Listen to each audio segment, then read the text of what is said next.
Então, a gente vai analisar aqui um pequeno problema mais físico dessa vez, que é para a gente analisar o movimento de um sistema como esse aqui, onde a gente tem duas massas, no caso 2 carrinhos, e 3 molas, e sem a ação da gravidade atrapalhando nesse caso aqui.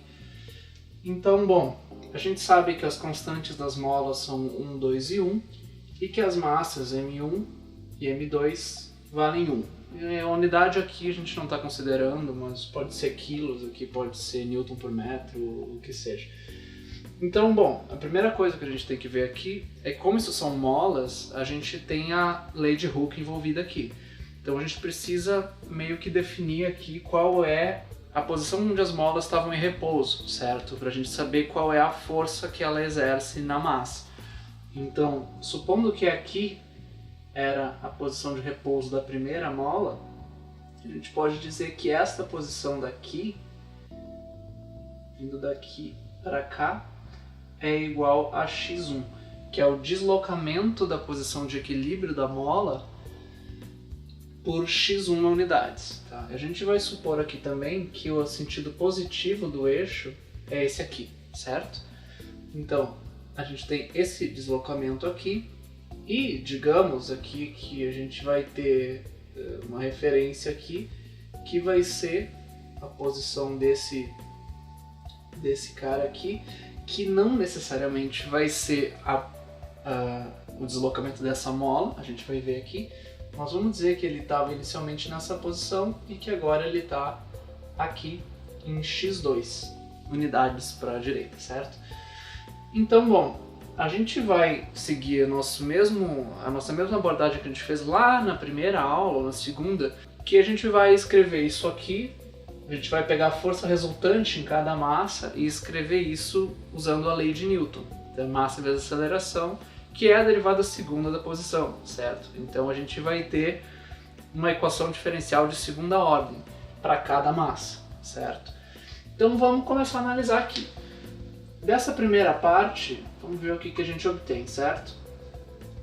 Isso está fixado, tá?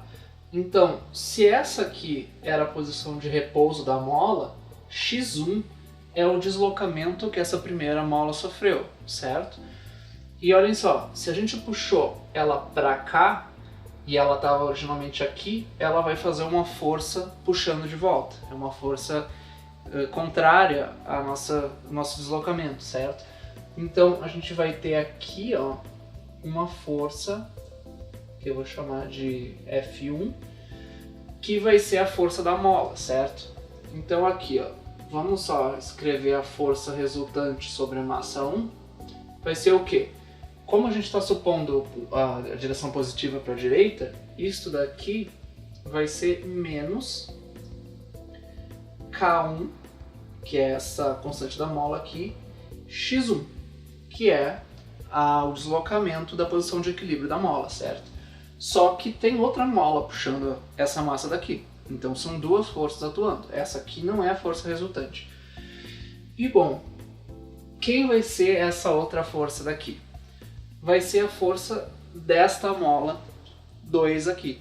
Só que percebam bem, se essa mola está numa certa posição, tá? Digamos, uma posição de repouso, e a gente desloca o x1 e o x2 da mesma forma, a mola vai ficar na mesma...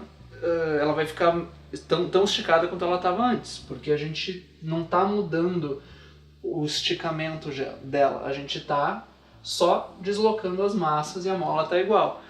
Então, na verdade, a gente pode fazer algo do tipo, ó, a gente fixa o x1 e vê o que acontece quando a gente puxa o x2, certo? O que vai acontecer então é que o deslocamento dessa mola vai depender de x2 e x1. Supondo que a gente fixe o x1 e a gente puxe essa mola desse jeito aqui, a gente observa que essa mola... Bom, se a gente olha para essa massa daqui, a gente vai puxar aqui, então o x2 menos x1, que é o deslocamento, vai ser positivo, e esta massa daqui vai sofrer uma força nessa direção aqui, porque a massa vai querer puxar de volta.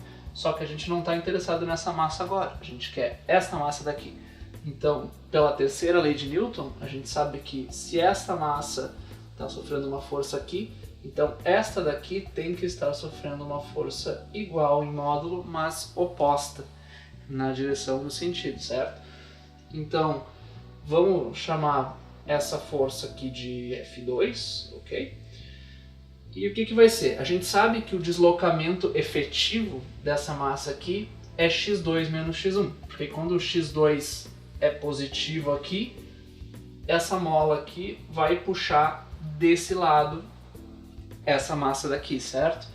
Então, a gente vai ter a força para cá, então vai ser somado com a constante da mola 2, K2, vezes o deslocamento, mas o deslocamento não é só x2, é x2 menos x1, certo? Porque a gente vê, né, o que acontece aqui, se x2 menos x1 é positivo, a massa está puxada para cá, e a mola também, e a força vai apontar para cá. Então, daqui a gente tem a força resultante na primeira massa. E isso a gente sabe que, como a gente está supondo o eixo positivo para cá, a gente sabe que isso é a massa 1 vezes a aceleração da massa 1, só que a aceleração da massa 1 é simplesmente a derivada segunda da posição da massa 1. Então isso é m1 x1 duas linhas, onde x1 e x2 são funções do tempo nesse caso aqui. Então aqui a gente tem uma primeira equação diferencial, certo? Eu vou deixar anotado aqui. A gente tem que m1 x1 duas linhas é igual a menos k1 x1 mais k2 x2 menos x1. Depois a gente troca os valores ali. E agora a gente tem que analisar a outra massa. A outra massa é essa daqui. A gente sabe, tá, que se essa força é dada por k2 x2 menos x1, como essa força aponta no sentido oposto, então a primeira parte da força resultante daqui vai ser exatamente o negativo dessa força daqui. Então é menos K2 x2 menos x1, certo?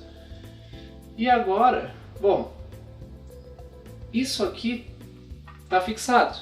Então a força que essa mola vai fazer aqui vai depender da posição x2 exclusivamente, não importa necessariamente do x1. Não depende necessariamente do x1. Então, bom, supondo que a posição de repouso dela fosse, sei lá, essa mesma posição daqui, né? A gente vê que se a gente pressiona aqui, se essa era a posição de repouso, se a gente pressiona essa mola, ela vai querer fazer uma força oposta, apontando para cá, certo? Então, bom, só para deixar aqui, isso é menos F2 e essa aqui vai ser a nossa F3. Então, se a gente aumenta o x2, certo? Então, bom, o que acontece? Essa mola vai forçar aqui, então o F3 aponta para cá, então a gente vai ter K3 vezes o deslocamento x2. E é isso que vai nos dar a segunda equação, certo? E a gente sabe, de forma análoga, que isso vai ser igual a m2 x2 duas linhas.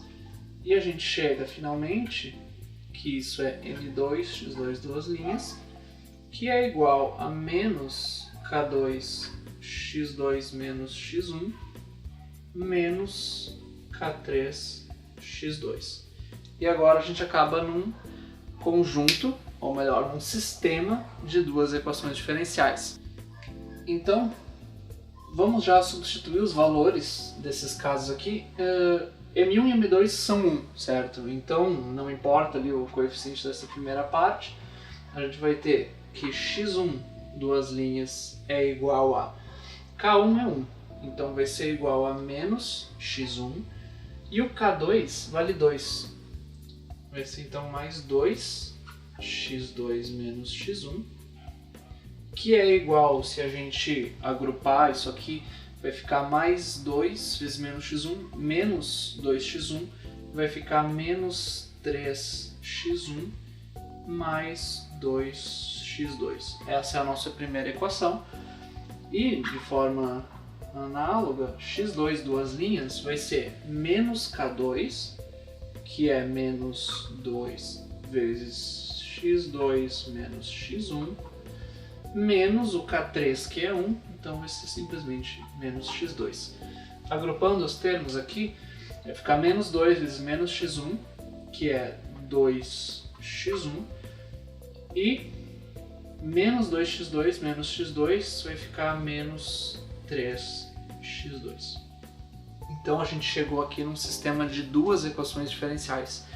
E é basicamente sobre isso que a gente vai ver nessa primeira parte da área 2, sobre sistemas de equações diferenciais e como a gente resolve eles de forma inteligente, certo? Então, olha só, nesse caso daqui, a gente tem um caso simples de resolver isso, tá? Que é um método bruto, digamos assim.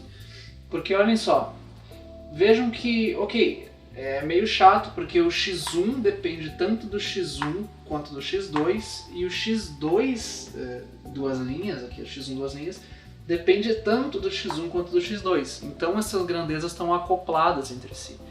Mas olhem só, se a gente pega e isola o x2 aqui, a gente vai chegar que o x2 vai ser uma função de x1 duas linhas e x1 sem derivada, certo? Então, a gente pode substituir o x2 aqui, que é uma função apenas do x1 e x1 duas linhas, nesta equação daqui. Então, a gente vai derivar uma função de x1 duas vezes e pode substituí-la aqui. Então, a gente vai acabar com essa segunda equação dependendo só de x1. E a gente vai conseguir resolver ela, olhem só.